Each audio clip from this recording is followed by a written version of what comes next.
demais de cuidar do outro. Eu descobri o quanto eu gostava de dedicar o meu tempo a outras pessoas. E aí eu descobri também que isso não valia apenas para os meus filhos, que isso valia para todo mundo que me cercava. E que para isso, para cuidar do outro, eu precisava falar muito mais de prevenção do que de doença. E quando eu me vi falando muito mais de doença do que de saúde, e quando eu me vi tratando a saúde não como um verbo ativo, porque a saúde é um verbo ativo, a gente acha que a saúde ela cai do céu, e a gente só dá valor para ela quando ela desaparece. É engraçado, né? A gente não lembra que a gente tem dente, mas se a gente fica com dor de dente, a gente não consegue esquecer o dente em um minuto. Então eu falei assim, eu preciso dizer algo para o mundo sobre isso que me é tão caro. Eu comecei a tratar de saúde na minha vida com o meu primeiro episódio de depressão aos 17 anos e descobri que ali, ao passar por um momento em que eu tentei de fato me jogar da janela do meu prédio, eu descobri que aquele era um momento que a minha vida estava se transformando e que se eu não construísse um pilar de saúde muito seriamente feito para que eu pudesse enfrentar, porque eu sabia que provavelmente ia ter uma nova crise de depressão, as estatísticas não mentem nesse sentido. Se eu não construísse isso como uma base muito sólida, talvez eu enfrentasse algo muito grave novamente. E eu enfrentei na licença maternidade no meu primeiro filho, novamente. Eu falei, eu não quero que as pessoas passem pelo que eu passei para começarem a se cuidar. Eu preciso falar isso para o mundo. E essa é a minha missão. Então foi por isso que eu decidi sair, para poder ser mais eu e tratar daquilo que eu realmente acredito.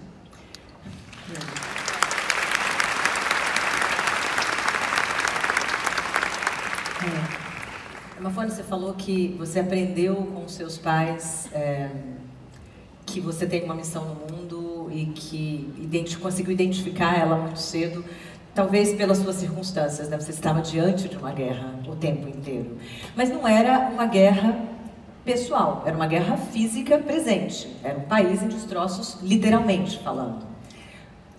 Eu imagino que quando você voltou para o Brasil, você encontrou uma situação inteiramente diferente no que diz respeito ao seu lugar no mundo. Já que a gente está falando de lugar no mundo.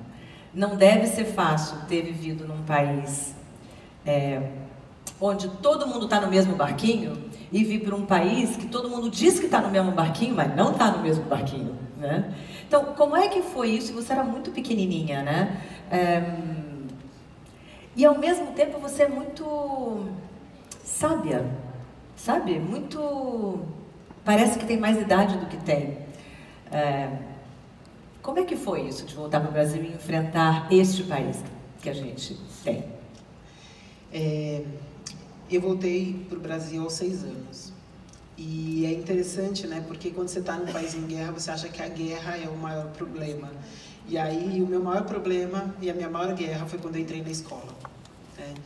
A escola é um lugar muito perverso para as crianças negras, né? Até hoje. Né? Então, eu luto todos os dias, né? Faço todo um processo dentro das escolas dos meus filhos, tento pensar como é que a gente transforma a nossa educação, e é muito importante, porque se a gente não transformar essa geração, ela não vai ser diferente daqui para frente, né? Então, eu vivi muitos problemas e muitas discriminações dentro da escola, por ser negra, por causa do meu cabelo, né? Então, uma das formas, né? E aí é interessante porque como eu sou a primeira filha, eu tenho 4 irmãos, eu sou leonina, né? Então eu sou bem territorial. E aí, assim, qualquer coisa, mexiam com meus irmãos, eu saía na mão. Eu saía na mão resolver, porque é isso, né? Quando você não tem muitos mecanismos e você se sente muito violentada, você vai com violência para tentar reagir a isso. E aí, um determinado momento, eu cansei das pessoas falarem do meu cabelo, da cor da minha pele, e aí eu decidi, combinei um negócio com a minha mãe, porque minha mãe tinha uma coisa interessante, até hoje ela tem. Ela fala assim, Mafone, é o seguinte, você tem um problema, então assim, você precisa encontrar um jeito de resolver o seu problema. E resolver o seu problema não pode ser com mais violência da violência que você está sofrendo. Então você precisa escolher uma forma de resolver. Então a gente ficava confabulando, criando planos para resolver os nossos problemas. Minha mãe sempre provocava isso na gente. E aí eu falei assim, mãe, cansei. Aí ela falou assim, mãe, vou fazer o seguinte, várias coisas que eu tentei. Mas uma das coisas foi, estão falando que meu cabelo é ruim, né? Que é isso que se dizem, né? Cabelo crespo, cabelo ruim.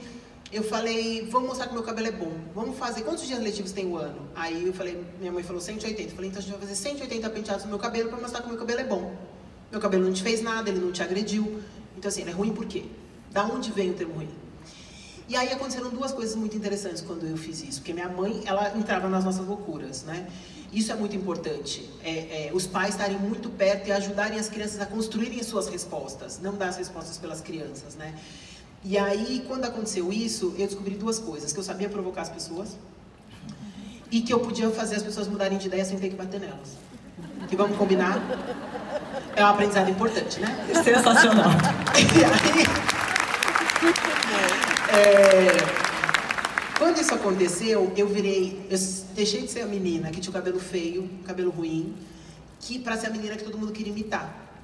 E isso me deu uma possibilidade de dizer assim, então tem outro jeito de fazer essa coisa acontecer. E eu comecei a usar isso, né, como uma estratégia. E eu acho que é isso que a gente precisa encontrar. Quais são as nossas grandes habilidades que vão ajudar a gente a encontrar esses caminhos para lidar com as situações indesejadas que vão acontecer, porque elas vão acontecer.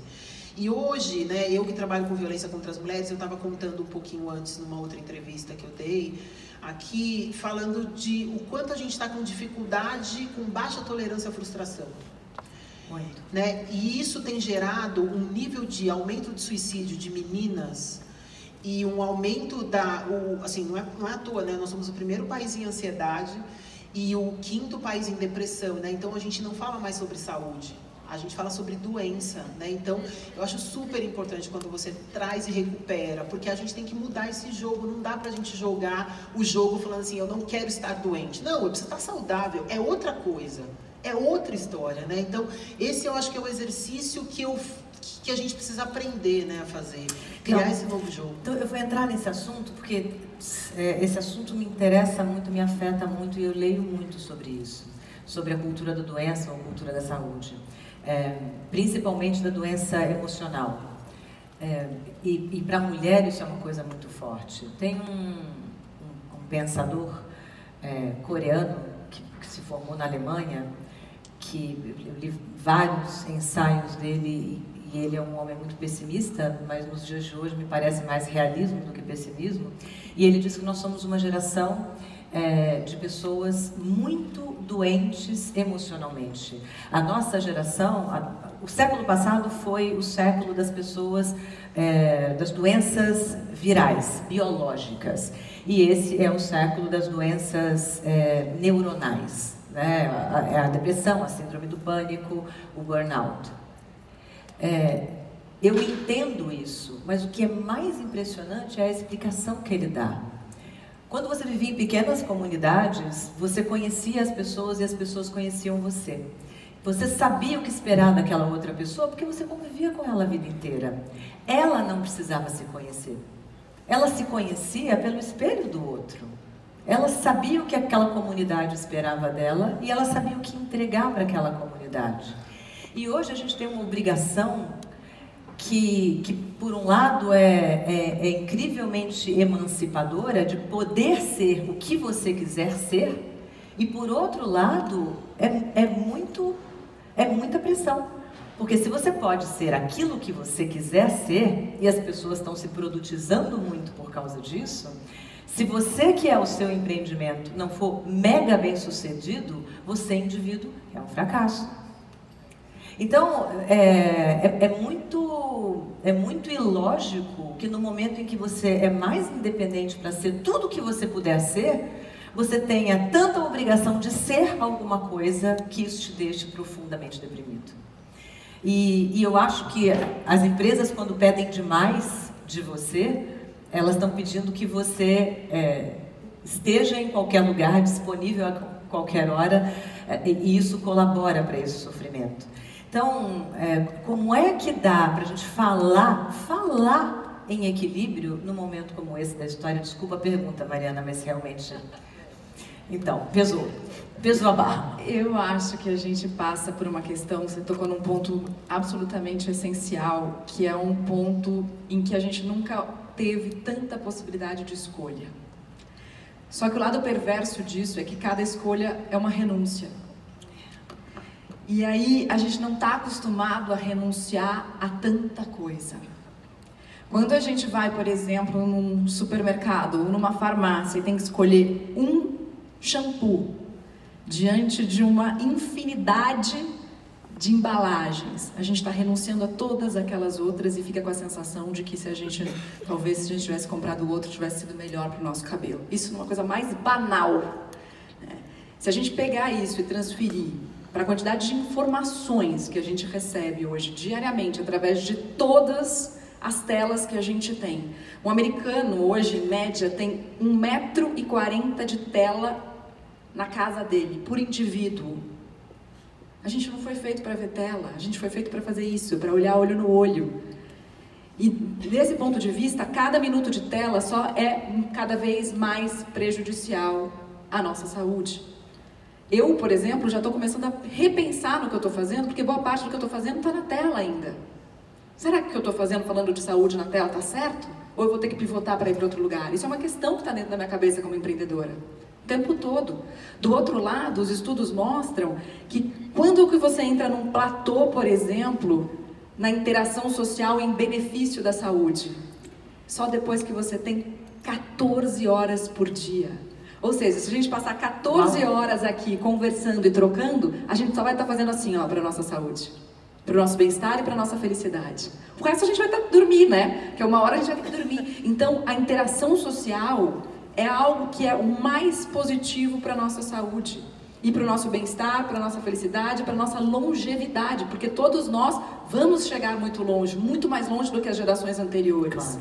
E o que a gente está fazendo é fazendo as escolhas pelo piloto automático da tela, e por isso esse pensador que você citou está absolutamente correto, porque a gente está se distanciando daquilo que é essencial para a gente. E as telas também colocam a gente diante de escolhas infinitas e de uma pressão social para não saber mais aquilo que a gente é de verdade. Porque o tempo inteiro que você está vendo alguém em outro lugar onde você não está, você pode até estar feliz. Eu, por exemplo, estava vendo na minha casa vocês aqui, curtindo o conteúdo, mas eu pensei, nossa, como eu queria estar lá desde de manhã. Porque não tem jeito, é um pensamento natural do ser humano. A gente é humano, a gente é imperfeito, a gente se sente excluído, a gente se sente menos, a gente tem inveja, é natural. E no final do dia, se você ficou olhando só para fora, você vai achar que a tua vida tá ruim. Então o que a gente tem que fazer é olhar para dentro e de fato voltar a se reconhecer no olho do outro.